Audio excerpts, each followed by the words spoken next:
Mesdames, Messieurs, chers Chaponnois, chers amis, je vais réaliser ce soir le 4e exercice de présentation des vœux à la population depuis le début du mandat. En consultant mes 3 précédentes interventions pour préparer celle d'aujourd'hui, je me suis rappelé que pas une seule n'avait débuté sans une évocation des terribles attentats perpétrés sur notre territoire dans les semaines ou les mois précédant ces cérémonies des vœux. En 2015, nous étions au corps de la chasse à l'homme après les frères Kouachi suite aux attentats de Charlie Hebdo et de l'Hypercacher. En 2016, quelques semaines après la terrible nuit du 13 novembre à Paris. En 2017, c'était la mémoire des attentats du 14 juillet à Nice et des nombreux autres actes terroristes sur notre territoire de 2016 qui nous avaient de nouveau soumis à un moment de recueillement. Je ne peux pas oublier les dernières victimes d'un homme isolé en date du 1er octobre dernier, 2 jeunes femmes lyonnaises, sauvagement assassinées en gare de Marseille-Saint-Charles. Et mes pensées sont tournées vers leur famille en cet instant. Cependant, je me dois de noter que cette vague infernale d'attentats massifs semble avoir sensiblement ralenti ces derniers mois. Si nous ne devons pas fonder de faux espoirs, nous devons cependant nous appuyer sur ces éléments factuels pour croire en un avenir meilleur, continuer de porter notre attention sur tous les phénomènes de radicalisation potentiellement dangereux et en rappelant chaque fois que nécessaire les valeurs laïques de notre République, mais sans occulter les racines chrétiennes de notre pays qui ont servi de pilier à notre culture. L'occasion m'est donnée de saluer le travail courageux de l'ensemble des forces de l'ordre de notre pays, qu'ils soient gendarmes, policiers, militaires, mais également à notre échelon communal, notre police municipale et ses agents. Croire en un avenir meilleur, c'est aussi s'appuyer sur les frémissements d'une croissance retrouvée dans notre pays, d'un dynamisme économique qui semble se manifester avec les répercussions positives sur l'emploi, sur le pouvoir d'achat, mais également sur les finances publiques. Croire en un avenir meilleur, c'est aussi se mobiliser, tous, individuellement, pour lutter contre le phénomène de réchauffement climatique et ses enjeux environnementaux. Pas un jour ne nous laisse sans une information alarmiste sur les impacts néfastes liés au réchauffement climatique. Les tempêtes Carmen et Eleanor de ce début d'année sur notre territoire métropolitain nous l'ont rappelé violemment. Si les pouvoirs publics doivent se mobiliser, c'est de la responsabilité individuelle de chaque citoyen de modifier son quotidien pour faire en sorte d'inverser les courbes inquiétantes des températures et de sauvegarder la couche d'ozone. À Chaponneau, un collectif devenu depuis 2017 une association s'est constitué pour travailler, entre autres, dans le cadre de démarches citoyennes sur des sujets environnementaux et solidaires. Graines de possible, c'est le nom plein d'espoir qu'a choisi cette association, intervient déjà sur différents sujets, depuis la réflexion sur le zéro déchet jusqu'à l'ouverture de la culture à tous. La commune accompagne l'association dans certaines de ses actions. Ainsi, en 2018, c'est une convention de mise à disposition d'un terrain public qui sera signée avec Graines de possible pour la création d'un jardin partagé. D'autres réflexions sur les déplacements d'eau, par exemple, seront réalisées conjointement entre la municipalité et les représentants de l'association. Parallèlement à ces actions citoyennes, la commune continue d'intégrer dans chacune de ses actions un volet environnemental. C'est le cas depuis plusieurs années avec la charte Zéro Phyto, co-signée avec le SMAGA et mise en œuvre sur notre territoire. Plus aucun produit phytosanitaire n'est utilisé dans le florissement ou dans les actions de désherbage, avec, convenons-en, des conséquences parfois difficilement compréhensibles sur l'éradication plus compliquée des adventices et des mauvaises herbes. Par ailleurs, la commune a contribué financièrement depuis 2015 à l'achat de plus de 150 composteurs pour les particuliers. Cette approche environnementale est également intégrée dans la plupart des investissements réalisés. Par exemple, en 2017, la rénovation de la mairie, en dehors de ses aspects esthétiques et de préservation du patrimoine qui était devenu indispensable, urgent, a permis de traiter la récupération et l'infiltration des eaux de pluie sur la parcelle, alors qu'avant, elles partaient directement dans les réseaux. En 2018, c'est le changement de la chaufferie de l'école de la Cordelière qui est prévu, pour à la fois limiter la consommation d'énergie, mais également diminuer sensiblement la production de gaz à effet de serre qui impacte la couche d'ozone. Ce sera aussi la poursuite du travail de réflexion engagé sur la meilleure gestion des eaux, avec l'étude sur l'étang du Boulard et l'évaluation précise des travaux à réaliser sur ce point d'eau impactant les flux hydrauliques d'une partie de notre commune, mais aussi des communes en aval, comme Brignais. Parler de Brigny à ce stade de mon intervention me permet d'évoquer notre communauté de communes et le travail de qualité réalisé avec nos collègues conseillers communautaires au profit de nos administrés. Je voudrais saluer et remercier chaleureusement la présence ce soir du président de la communauté de communes de la Vallée du Garonne, Jean-Louis Imbert, et ses vice-présidents, dont Evelyne Galera, que tout le monde connaît bien à Chaponneau et qui s'occupe plus particulièrement du volet lié au développement économique. Nous aurons l'occasion d'y revenir dans quelques instants, un peu plus longuement. Je voudrais également remercier Françoise Gauquelin, vice-présidente de la communauté de communes, qui assure une large délégation sur l'aménagement du territoire, avec entre autres un volet agriculture, et qui a, dans ce cadre, engagé en 2017 un travail important, en collaboration avec les agriculteurs de notre communauté de communes, pour mettre en place un plan d'action permettant le maintien et le développement de l'agriculture sur notre territoire. Là encore, des enjeux environnementaux sont associés à ce plan d'action autour de l'agriculture, et nous continuons à afficher fermement, Jérôme Crozet, conseiller municipal délégué à l'agriculture, et moi-même, notre volonté, aux côtés de Françoise Gauquelin, de préserver sur nos territoires périurbains une agriculture bien vivante, qui a souvent fait l'histoire de nos communes et qui constitue toujours à Chaponneau une part forte de notre identité. Je n'omettrai pas de citer les trois autres vice-présidents de la CCVG, Serge Fage, Jean-Louis Gergaud et Guy Boisserin, qui, dans leurs délégations respectives, assurent une lourde responsabilité pour rendre performante notre communauté de communes, dont on sait qu'elle fait parfois des envieux. En effet, la particularité de la CCVG est à la fois un périmètre géographique réduit, constitué de 5 communes seulement, et représentant plus de 30 000 habitants, et également la richesse de ses parcs d'activité économique. Sa petite taille permet d'assurer une gouvernance plus simple, dans laquelle chacune des communes est parfaitement bien représentée. Quant au dynamisme économique du territoire, il permet à la fois de proposer un panel d'activités très diversifié, avec des emplois à la clé pour les habitants de la CCVG, mais également de générer à la collectivité des recettes fiscales de bon niveau, tout en appliquant des taux de fiscalité aux entreprises modérés et sans augmentation depuis 2014. Cette bonne dynamique globale de la CCVG lui a permis ces dernières années d'endosser de nouvelles compétences et de renforcer le réel intérêt de notre territoire. Si la volonté affichée parfois par certains pouvoirs supracommunautaires a été de vouloir agrandir trop largement notre territoire communautaire, je reste personnellement persuadé que la bonne échelle consiste en des regroupements de communes limitées, partageant les mêmes bassins de vie et permettant des gouvernances simplifiées pour compresser tant que faire se peut le temps de la décision politique qui est souvent bien trop long. La collaboration intercommunale dépasse parfois le périmètre des compétences et dans une période où il est nécessaire de mutualiser nos efforts, nos énergies et nos dépenses, nous ne pouvons que nous satisfaire et encourager ces démarches. Ainsi, en 2018, nous renouvellerons avec les services de la médiathèque les journées du numérique, initiées pour la première fois en 2016 à Chaponneau et qui ont connu un véritable succès. Mais nous avons la volonté d'élargir le périmètre de ces journées à l'ensemble des communes de la CCVG pour créer un événement avec une nouvelle envergure. Nos équipes respectives dans les 5 communes œuvrent en ce sens actuellement pour mettre en place cette semaine de manifestation tournée vers les nouvelles technologies autour du numérique. Et toujours dans un esprit de large ouverture, extra-communautaire cette fois-ci, nous travaillons aussi pour 2018 avec la commune de Mornan et le département du Rhône pour la préparation du spectacle participatif Péplum, tous en scène pour l'Aqueduc. Cet aqueduc qui prend une saveur, une couleur toute particulière ce soir.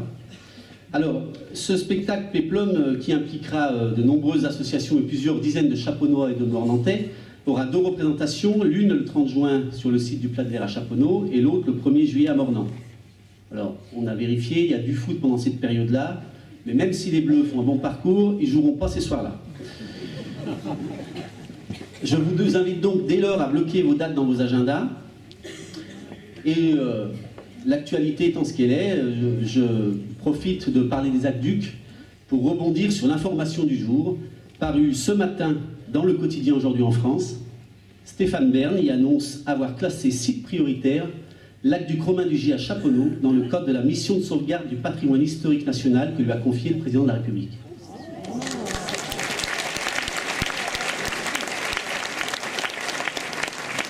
Nous en sommes flattés et ravis. J'adresse par ailleurs, j'avais prévu de le faire avant d'avoir l'information de ce matin, j'adresse par ailleurs des remerciements chaleureux aux nombreux donateurs qui se sont déjà manifestés dans le cadre de la souscription lancée au profit de la restauration de 13 nouvelles arches sur le site du Plat de Verre prévu en 2018 et 2019. À ce jour, ce sont déjà plus de 34 000 € grâce à la Fondation du patrimoine, dont M. Levet, représentant de la Fondation, est présent ce soir, qui ont été collectés. N'hésitez pas à continuer à contribuer au financement de ce travail de préservation de notre patrimoine chaponnois exceptionnel, tout en bénéficiant d'un avantage fiscal, c'est important de le préciser. Quelle que soit la hauteur de votre don, il sera apprécié et permettra de poursuivre avec le même entrain le travail engagé depuis plusieurs années déjà, mais qui nécessitera encore plusieurs années, sauf si l'intervention de Stéphane Bern nous permet d'aller bien plus vite que ce que l'on avait pu imaginer. Nous consoliderons d'ailleurs l'accueil touristique sur le site du Plat de l'Air en installant dans les prochaines semaines des tables de pique-nique ainsi que des toilettes sèches. En 2017, la commune a également fait l'acquisition d'un nouveau terrain au pied de l'Aqueduc pour agrandir encore l'espace réservé au public et mettre en exergue notre patrimoine exceptionnel. J'ai d'ailleurs été surpris, mais honoré, que le président Macron, dans ses vœux télévisés, copie notre thématique en demandant aux Français tous les matins ce qu'ils pouvaient faire pour la France. J'ai évoqué au début de mon intervention les initiatives citoyennes autour du développement durable. Je souhaite également adresser des remerciements à tous les Chaponnois qui investissent de leur temps au profit d'autres Chaponnois dans des actions bénévoles, que ce soit dans le cadre du portage, des repas à domicile ou de l'assistance pour différentes actions sociales au sein de la limerie ou bien encore à la médiathèque. Nous avons mis également en avant des initiatives associatives et le dynamisme de l'ensemble des associations chaponnoises qui contribuent grandement à la vie de notre commune. L'exemple de Peplum que je viens de citer en sera encore une démonstration concrète en 2018. Enfin, nous avons voulu également mettre en avant des initiatives économiques portées par des acteurs privés, mais qui contribuent grandement au développement qualitatif de notre commune. Ainsi, en 2018, ce ne sont pas moins de 4 gros projets entrepreneuriaux qui verront le jour à Chaponneau dans la zone d'activité économique. Permettez-moi d'en faire la liste. Il me paraît important de vous exprimer comme notre zone est attractive. Fabrice Garnier et Benoît Potiot investiront pour requalifier le site de Métallion qui avait fermé ses portes en 2016. Ce sont ainsi plusieurs entreprises industrielles ou tertiaires qui viendront installer leur activité à Chaponneau et ainsi créer de l'emploi sur notre territoire. Messieurs Garnier et Potiot, dans le cadre des nombreuses discussions que nous avons pu avoir pour peaufiner leur projet industriel, ont également accepté d'abandonner au profit de la collectivité une partie du terrain qu'ils ont acheté pour améliorer la circulation dans ce secteur compliqué de la gare. Ainsi, avec le département, que je remercie, et la communauté de communes, nous prévoyons une voie nouvelle qui permettra de chanter le rond-point du CD42 dans le sens descendant pour limiter le bouchon du matin au niveau de la gare. Patrick Ruget, quant à lui, qui conservera une partie du bâtiment d'origine, a aussi fait le choix de refaire l'ensemble des façades dans la continuité de ce qui sera réalisé sur le reste du bâtiment. Si l'on ajoute à cela une requalification paysagère des extérieurs, avec l'intégration d'espaces arborés, nous pouvons imaginer une entrée de ville qui sera considérablement améliorée dans les prochains mois. En remontant sur Chaponneau, après le site LW1, ce sont 2 nouveaux bâtiments qui verront le jour sur le ténement ex-Boulgome. Jacques Bondou, que je salue également, qui est parmi nous ce soir, et le conseil départemental du Rhône, grâce au président Guillotot, présent ici ce soir, merci Monsieur le Président, vont investir plus de 12 millions d'euros sur ce site. Dans un premier temps, c'est le bâtiment historique existant qui sera requalifié pour accueillir la bibliothèque départementale du Nouveau-Rhône au rez-de-chaussée, ainsi qu'une grande maison du Rhône au premier étage. Les travaux sont engagés, vous avez pu le voir, et nous verrons très rapidement les premières transformations. Ensuite, c'est la construction d'un bâtiment à énergie positive qui sera construit en 2e rideau le long de la route des Trocs pour accueillir l'entreprise Bastide Bondou. Jacques Bondou m'a confié il y a quelques jours l'attention particulière qu'il portait à construire un bâtiment exemplaire et précurseur pour une entreprise privée dans le domaine énergétique. La commune est ravie, là encore, d'accompagner cette initiative privée en faveur de l'environnement. Enfin, Isabelle et Charles Darnaud, déjà beaucoup impliqués dans le développement économique de notre territoire, ont choisi de continuer à investir sur Chaponneau en reprenant le site ex-Paralu situé sur le RD 42. Ils vont ainsi requalifier ce bâtiment imposant qui accueillera une entreprise de construction métallique sur une partie et d'autres entreprises ont déjà fait connaître leur intérêt pour la seconde partie du bâtiment. Vous le constatez donc, l'attractivité de notre commune et plus largement de notre communauté de communes reste entière et la volonté affichée clairement de la part d'Evelyne Galera pour respecter le schéma d'accueil des entreprises permet de voir un développement maîtrisé et harmonieux pour nos zones d'activité. Cette volonté, comme plusieurs autres choix liés à l'urbanisme et exprimés depuis 2014, seront d'ailleurs clairement affirmés dans le projet de PLU qui sera arrêté dans 15 jours. La dynamique de nos parcs d'activité économique que je viens d'évoquer porte de la création d'emplois. Et lorsque l'on parle d'emploi, on ne peut pas s'empêcher de penser à la jeunesse. En 2018, nous poursuivrons nos engagements aux côtés des structures associatives œuvrant au profit de la jeunesse, la MJC, le centre social, ainsi que l'ensemble des associations sportives. Et c'est d'ailleurs dans ce domaine du sport et sous la demande pressante de notre conseiller municipal délégué au sport, Éric Adam, que nous acterons prochainement le projet d'agrandissement du skatepark du stade pour occuper l'ancien terrain de tennis mitoyen inutilisé actuellement. Les jeunes du collège d'Olto et de la MJC seront également mis à contribution prochainement pour réaliser de nouveau un graphe sur le transformateur électrique situé derrière la médiathèque, grâce à la participation d'Enedis et l'aide artistique de Yann Charrier, spécialiste du street art, qui a été découvert ici à l'occasion du très beau salon organisé par les Arts à Chaponneau en 2016. Dans le domaine de l'enfance et des affaires scolaires, Claire Reboul, notre adjointe aux affaires scolaires, a fait preuve de beaucoup d'abnégation pour que soit terminée plus vite que prévu l'installation des tableaux numériques interactifs dans toutes les classes des écoles élémentaires publiques. En septembre 2018, ce sont ainsi les 20 classes des écoles Martel et de Chêne qui auront été équipées d'outils de pédagogie numérique en 3 années, un investissement global d'environ 100 000 €. Je ne serais pas complet si je n'évoquais pas les sujets sur lesquels nous continuons de porter nos efforts depuis le début du mandat en termes de sécurité. Le déploiement de la vidéoprotection se poursuivra en 2018 avec l'installation de nouvelles caméras sur le parking de la Cordelière, sur la place Poincaré ou encore sur le parking des Aqueducs, route des Pins. Même si ce déploiement de la vidéoprotection dans notre commune ne permet pas d'éradiquer tous les actes délictueux commis sur notre territoire, on a eu malheureusement une fin d'année 2017 marquée par de nombreux actes de cambriolage. Je dois vous indiquer qu'en 2017, grâce à la vidéoprotection, 2 interpellations ont pu avoir lieu après utilisation des images par les services de la gendarmerie habilités. La sécurité, c'est aussi le phénomène ressenti par nombreux d'entre vous de circulation trop rapide et trop dense sur de nombreuses voiries communales. L'étude de circulation, plusieurs fois évoquée, sera réalisée courant du premier semestre pour pouvoir ensuite envisager de nouveaux aménagements et des évolutions des flux. À ce sujet, il me paraît cependant important de rappeler que nous avons déjà réalisé, avec le service de la CCVG, plusieurs aménagements pour couper la vitesse sur différents axes identifiés comme trop rapides. Parallèlement, notre police municipale reste très mobilisée sur les contrôles radars qu'elle effectue plusieurs fois par semaine grâce aux jumelles acquises l'an dernier. Je profite d'ailleurs de ce moment pour vous indiquer, chers concitoyens, que malgré les baisses de dotation de l'État, et bien que l'exercice financier ne soit pas simple, la commune n'encaisse aucunement les sommes émanant des amendes de police, quelles qu'elles soient. Le département redistribue une quote-part de ces amendes à la commune par rapport à ce qui lui est réattribué par l'État. Mais si notre police municipale verbalise en zone bleue ou rouge, ce n'est pas pour mettre du beurre dans les épinards du budget communal, mais bien pour faciliter votre quotidien dans le cadre de vos besoins de stationnement dans le centre de la commune pour accéder à vos commerces et à vos services. Le stationnement dans le centre de Chaponneau est strictement gratuit pour tous. Il est limité dans le temps pour le mieux vivre ensemble et il peut se traduire effectivement par un volet financier, mais seulement pour les contrevenants au règlement. Je voudrais enfin terminer mon petit tour d'horizon des actions municipales en rappelant tout ce que le CCAS met en œuvre au profit des Chaponnois les plus fragiles. En 2017, ce sont plus de 270 000 € qui ont été consacrés aux actions du CCAS.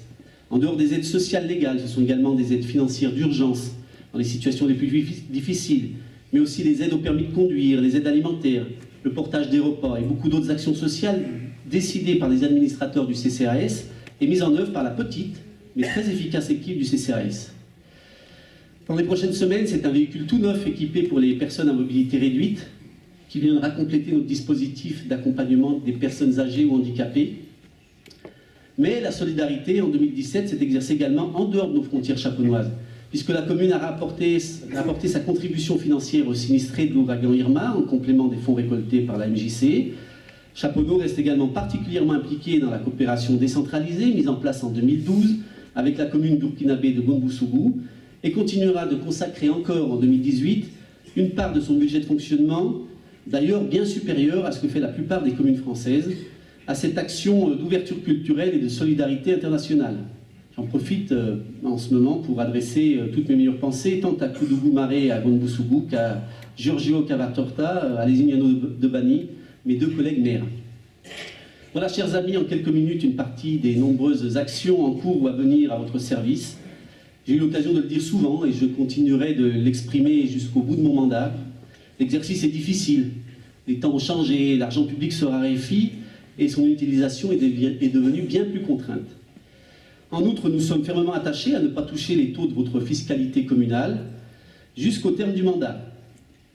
Parallèlement, nous le savons, les contribuables sont plus exigeants, la réglementation publique se complexifie chaque année un peu plus, et les superpositions de strates administratives n'ont pas vocation à nous faciliter la tâche.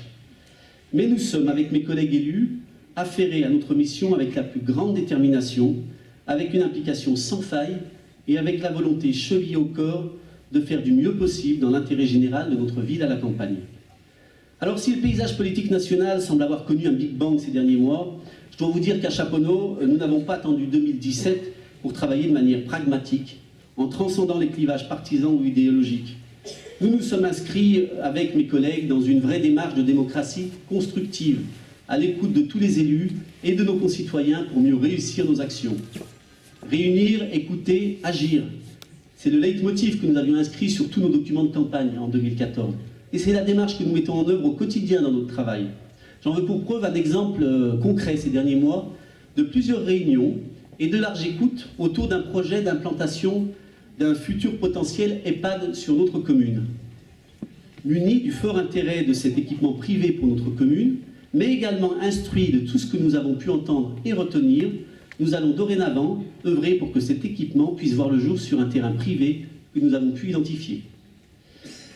Il me reste à clore mon propos en vous adressant à toutes et à tous des vœux de plénitude et de bonheur pour l'année qui s'ouvre. Dans vos écoles, dans vos entreprises, dans vos commerces, dans vos foyers, dans vos associations, continuez à être les acteurs de votre ville. Que vous, vos familles et vos proches puissent profiter pleinement de la pluralité de notre vie communale, mais aussi plus largement de la beauté de notre département, de notre région, de notre pays. Que ceux qui vivent des moments difficiles, liés à la maladie, à l'isolement ou à la précarité, puissent retrouver en 2018 une plus grande sérénité et se construire une vie meilleure. Je voudrais également adresser à mes 28 collègues élus des remerciements sincères pour le travail qu'ils effectuent à mes côtés, et j'y associe bien sûr l'ensemble des agents municipaux qui œuvrent au quotidien pour mettre en musique notre feuille de route politique. Des remerciements plus particuliers ce soir à Raphaël Brun, conseillère municipale déléguée aux manifestations officielles, et Priscilla Laqueal, adjointe à la communication, ainsi qu'à l'équipe du service communication de la mairie pour l'organisation de cette soirée. Je n'oublie pas l'association des familles qui a réalisé les compositions florales et qui va œuvrer aux côtés des classes en 8 et des classes en 2 pour le service du cocktail ce soir. Et puis je terminerai mon propos avec cette citation de Jean d'Ormesson. Alors cette année, ça ne sera certainement pas très original que de reprendre ce grand monsieur qui nous a quittés en 2017 et qui a fait rayonner sa pensée sur notre pays pendant de nombreuses années. Jean d'Ormesson disait « Tout le problème est de s'élever, de se distinguer, sans se séparer des autres hommes. » J'ai choisi cette citation à la mesure de ce qu'elle m'évoquait. Toute la difficulté qu'il existe dans le fait de démontrer une ambition permanente dans ce que l'on fait, sans que celle-ci se réalise à l'encontre de son prochain. Ce mot « ambition », que trop souvent dans notre pays, on a considéré comme un défaut, alors qu'à mon sens, c'est en l'érigeant comme une vertu que la France saura reprendre toute sa splendeur. Vive Chaponneau, vive la République, vive la France.